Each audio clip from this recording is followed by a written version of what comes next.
दिलीप आचार्य आपका इस चैनल पर स्वागत करता हूं और आज मैं एक नए सब्जेक्ट के साथ आपके सामने हूं, बेसिक इंग्लिश ग्रामर। बच्चों को इंग्लिश सीखने के लिए बहुत दिक्कत आती है, तो छोटे छोटे जो टॉपिक है उनको बहुत सरल भाषा में मैं आपके सामने ला रहा हूं और उसकी यह पहली कड़ी है। और उससे पहले मैं आपको धन्यवाद कहना चाहूंगा, मेरे पिछले जो वीडियो के लिए आपके मिले प्यार के लिए धन्यवाद कि पढ़ने में मन न लगे तो कैसे पढ़े। इस वीडियो को देखकर आपका जो अपार प्यार मिला उसका आपको बहुत बहुत धन्यवाद और इसी प्रकार के मोटिवेशन वीडियो आपको आगे और देखने को मिलेंगे। और आज हम चलते हैं कक्षा 3 से लेकर कक्षा 10 और 12 तक भी उपयोगी और छोटी छोटी बातें जो ग्रामर की कई बार हम नहीं पढ़ पाते हैं, तो वो बेसिक चीजें आपको मैं लेके आया हूं। तो आज पहला टॉपिक है use of is are am. Is are am का यूज कहां करना चाहिए, कहां नहीं करना चाहिए, इसका छोटा सा ज्ञान को आपके सामने है। तो हम पहले तो इज आर एम के यूज कैसे होंगे, तो इसका ज्यादातर जो इसका यूज हमेशा होता है वह किसमें होता है, प्रेजेंट टेंस में होता है। इनके जो मीनिंग क्या है, इसका मीनिंग है होता है जो कि एक वचन में, जैसे वह बालक है। और हिंदी के अंदर और उसमें आर का जो मीनिंग होता है वो है होता है, दोनों में फर्क है। एक होता है और एक होता है, यानी वह बालक है यानी है, इसमें दो मात्राएं हैं, जबकि वह वे बालक हैं तो है बोल रहे हैं और इसके ऊपर मात्रा के साथ में एक बिंदी भी है, यह बहुवचन का प्रतीक है। नेक्स्ट है एम, जो जिसका अर्थ होता है हूं। तो इसके प्रयोग किन किन के साथ होते हैं तो वो भी आप समझ लें। मैंने आपको कहा जो आई है, आई एम का प्रयोग जो होता है, एम का अर्थ होता है हूं, मैं हूं, तो हूं शब्द का प्रयोग हमेशा मैं हूं, मैं के साथ होता है, तो उसके लिए आई, तो एम का प्रयोग सदैव हमेशा आई के साथ ही किया जाएगा। नेक्स्ट जो इज का प्रयोग है वह एक वचन के लिए किया जाता है, जैसे ही वह लड़के के लिए, सी वह लड़की के लिए, इट यह नॉन लिविंग थिंग्स के लिए, और नेम यानी कोई भी नाम, राम सीता या कोई भी नाम है तो ऐसे नाम के साथ में भी इसका प्रयोग। उसके अलावा कोई भी सिंगुलर नाउन यदि आती है तो उसके साथ भी इसका प्रयोग किया जाता है। नेक्स्ट हम प्रयोग करते हैं आर का। आर का अर्थ होता है और इसका प्रयोग जो होता है वो प्लूरल नाउन के लिए होता है, जिसके लिए जैसे बहुवचन वी यानी हम, दे यानी वे सब, और प्लूरल नाउन और कोई भी है, जैसे मान लो ओनली बॉय आया तो बॉय के साथ ये जाएगा, और बॉयज आ गया तो उसके साथ आर का प्रयोग किया जाएगा।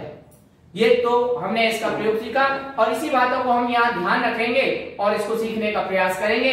वन बाय वन हम सेंटेंस को करते हैं, आप ध्यान से देखें। तो 4 प्रकार के सेंटेंस होते हैं, affirmative sentence, negative sentence, interrogative sentence और इंट्रोगेटिव नेगेटिव सेंटेंस।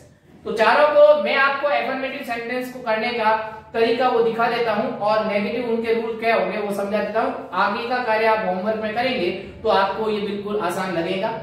तो पहला है मैं एक अच्छा विद्यार्थी हूं, इस प्रकार का सेंटेंस है। तो आपको इसका एफर्मेटिव का जो स्ट्रक्चर है वो क्या रहेगा, सबसे पहले आपको सब्जेक्ट लिखना है, सब्जेक्ट के बाद आपको हेल्पिंग वर्ब लिखनी है, उसके बाद कॉम्प्लीमेंट। कॉम्प्लीमेंट में आपका ऑब्जेक्ट, प्लेस, टाइम, एवरीथिंग जो बाकी जो है वो आ जाता है। लेकिन अब हम पहले पढ़ते हैं सब्जेक्ट और हेल्पिंग वर्ब। हेल्पिंग वर्ब क्या होती है, ये होती है मेन वर्ब जो मुख्य क्रिया होती है, और हेल्पिंग वर्ब है ना सहायक क्रिया हिंदी में बोलते हैं। तो ये एच आर एम जो ये लेसन है ये हेल्पिंग वर्ब का ही है, एच आर एम इनको हेल्पिंग वर्ब बोलते हैं। तो पहले सब्जेक्ट आएगा, उसके बाद इज आर एम आएगा, उसके बाद में बचा हुआ जो कुछ है सेंटेंस में वो आ जाएगा। तो हम एक एक करके करते हैं। जैसे मैं एक अच्छा विद्यार्थी हूं, तो इसमें जो मैं है वह कौन है, सब्जेक्ट है, और हूं है, मैं के साथ हमेशा क्या होता है, मैं के लिए आई का प्रयोग किया जाता है, उसके साथ क्या आएगा एम। तो यहां पर आएगा आई एम और एक, तो एक आ गया ए, और अच्छा विद्यार्थी को कहते हैं गुड स्टूडेंट, तो ये आ गया गुड स्टूडेंट।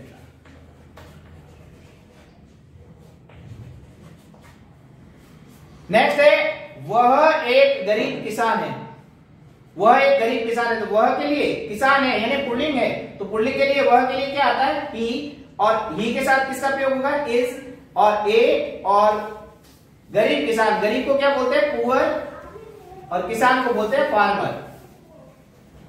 इंग्लिश के वर्ड का जो आपको ज्ञान होना चाहिए।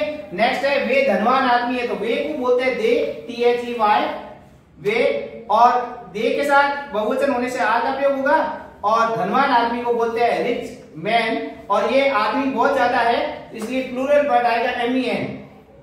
नेक्स्ट है वह बहुत बूढ़ी है, बूढ़ी बूढ़ी है यानी वो जो है वो स्त्रीलिंग है, तो यहाँ पर वर्ड आएगा सी के साथ प्रयोग किसका होगा, इज का, और बहुत के लिए प्रयोग होता है वेरी, और बूढ़ी के लिए आता है ओल्ड, तो सी इज वेरी ओल्ड।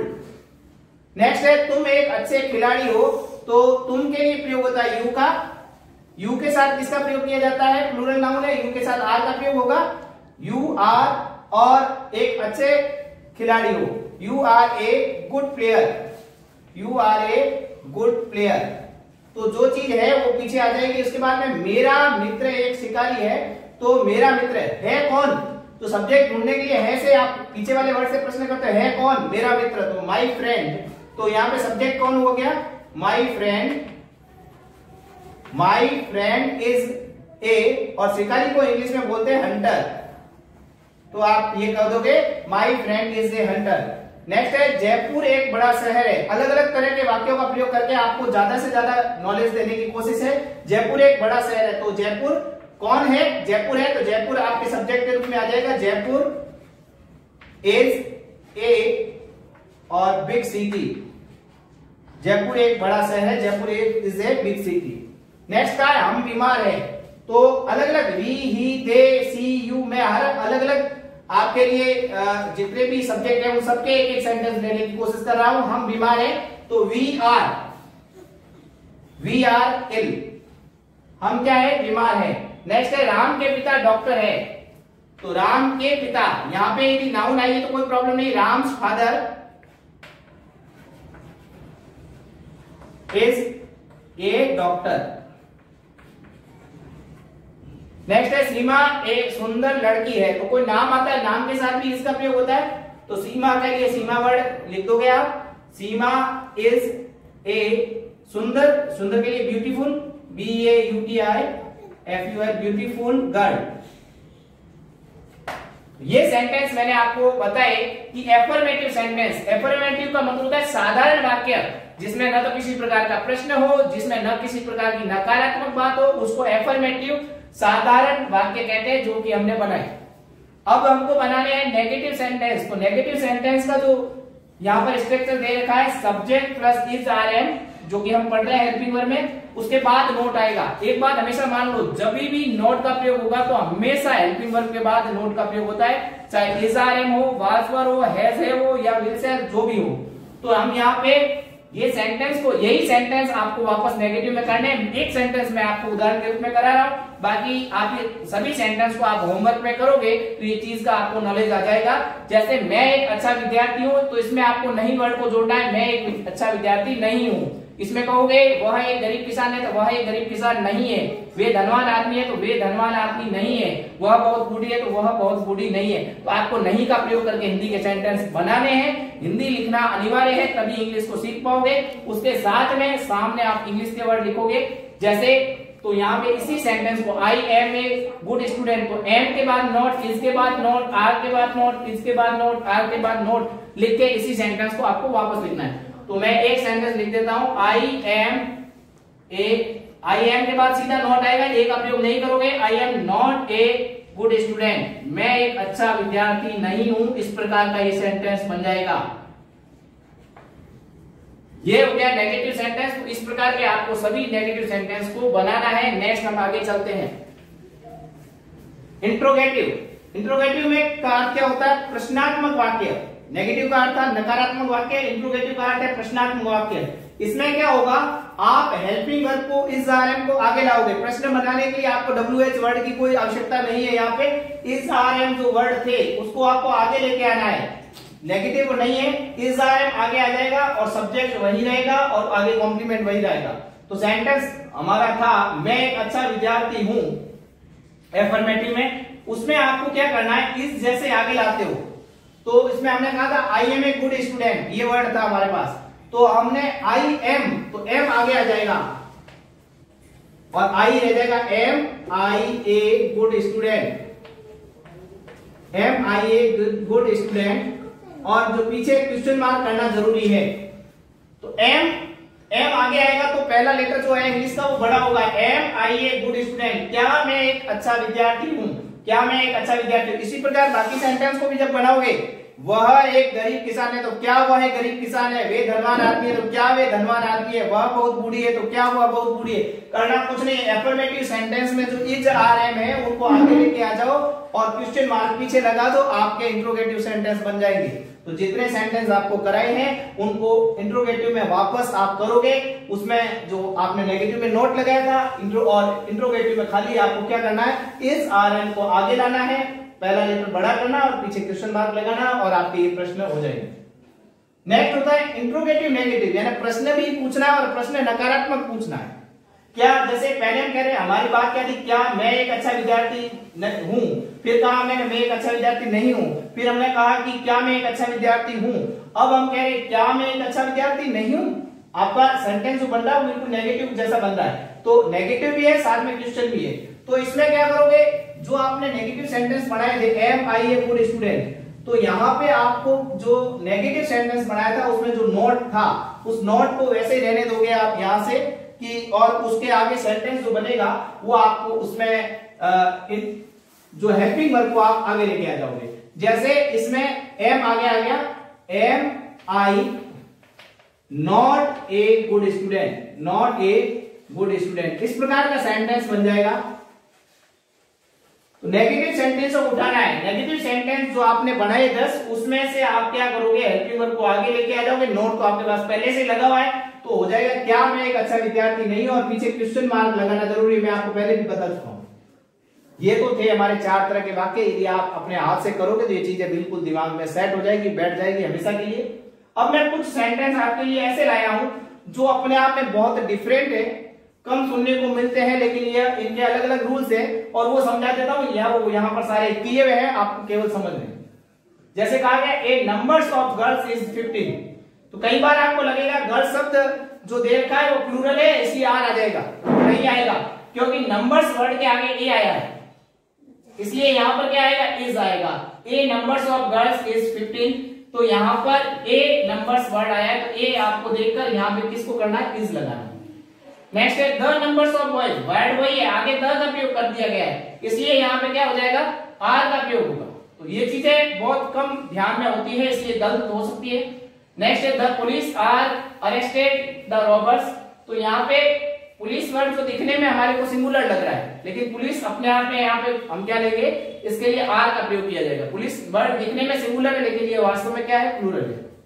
उसी प्रकार द न्यूज जो दिखने में प्लूरल है लेकिन वास्तव में क्या है, सिंगुलर है, तो the news is not true, यानी जो न्यूज है वो सच नहीं है। उसी प्रकार the cattle are grazing in the field, जो कैटल है, कैटल पशुओं के झुंड को कहा जाता है, ठीक है ना, तो बहुत सारे पशुओं का झुंड होता है, तो इसलिए द आगे लगा द कैटल और इसलिए आर आएगा, ग्रेजिंग यानी चरना, पशु जो है फील्ड के अंदर खेत के अंदर चल रहे हैं। नेक्स्ट है ए पेयर ऑफ शू, यानी जूतों का जो जोड़ा है, आप गिनोगे तो 2 संख्या है तो आप आर लगा लोगे, नहीं, तो एक पेयर ऑफ, एक पूरा एक जोड़ा है इसलिए उसके इज आएगा। नेक्स्ट है 10 किलोमीटर, जो कलेक्टिव नाउन होती है, तो 10 किलोमीटर एक पूरी यूनिट को दिखाया है, 10 किलोमीटर, तो यहाँ पे क्या आएगा, इसमें इज का प्रयोग होगा। 10 kilometre is a long distance, 10 kilometre अपने आप में एक बहुत लंबी डिस्टेंस होती है। आई, ये तो प्रयोग अपने आप में बहुत विशेष है, देखो आई हु एम, तो यहाँ पर आई का प्रयोग है, ये एम का प्रयोग है, हु के लिए नहीं है, एम, मैं वह जो तुम्हारा दोस्त, your friend will go with you, मैं वह हूं जो तुम्हारा दोस्त, वह हूं जो तुम्हारे साथ जाऊंगा, और वह यहाँ he who is my friend, वह है जो my friend will read with me, जो मेरे साथ पढ़ता है। तो यहाँ पे जो ही के साथ ये इसका प्रयोग हो रहा है, यहाँ आई के साथ एम का प्रयोग हो रहा है, इस चीज को समझकर हम इज और एम का, ये नहीं कि आई यहाँ है नहीं इसलिए एम का प्रयोग नहीं करेंगे। नेक्स्ट है economics is a difficult subject, तो यहाँ पर कुछ सब्जेक्ट फिजिक्स, इकोनॉमिक्स, कुछ सब्जेक्ट के नाम ऐसे लगते हैं जैसे प्लूरल है, लेकिन यहाँ पे इज का प्रयोग किया जाएगा। और जैसे ईच बॉय इज प्रेजेंट, हर लड़का प्रेजेंट है, तो ईच बॉय, हर लड़के, एक एक लड़के की बात हो रही है, ईच की, तो ईच बॉय, ईच वर्ड का प्रयोग आते हैं, आपको इज का प्रयोग करना है। और 50 rupees is not big sum this day, इन दिनों कोई 50 रुपीज कोई बड़ी राशि नहीं है, तो यहाँ 50 रुपीज एक कलेक्टिव नाउन है, पूरे ग्रुप को दिखा रही है, इसलिए इसका प्रयोग होगा। उसी प्रकार the rich are quite happy, तो केवल रिच नहीं आया, केवल रिच या केवल पुअर आता, बात अलग होती है, तो द पुअर, द शब्द लगने से पूरे रिच, जितने भी धनवान हैं उन सभी के बारे में कहा गया है कि जितने भी धनवान लोग होते हैं वो बिल्कुल क्या होते हैं, खुश होते हैं। तो ये हमारा वीडियो था आपका इज आरएम का प्रयोग के बारे में। आगे और भी इस तरह के वीडियो जो वाज वार है और भी छोटे छोटे ग्रामर के टॉपिक है उन पे वीडियो बनेंगे और आप हमारे साथ बने रहें। आपको हमारा वीडियो पसंद आया तो लाइक करें, शेयर करें, सब्सक्राइब करें। धन्यवाद।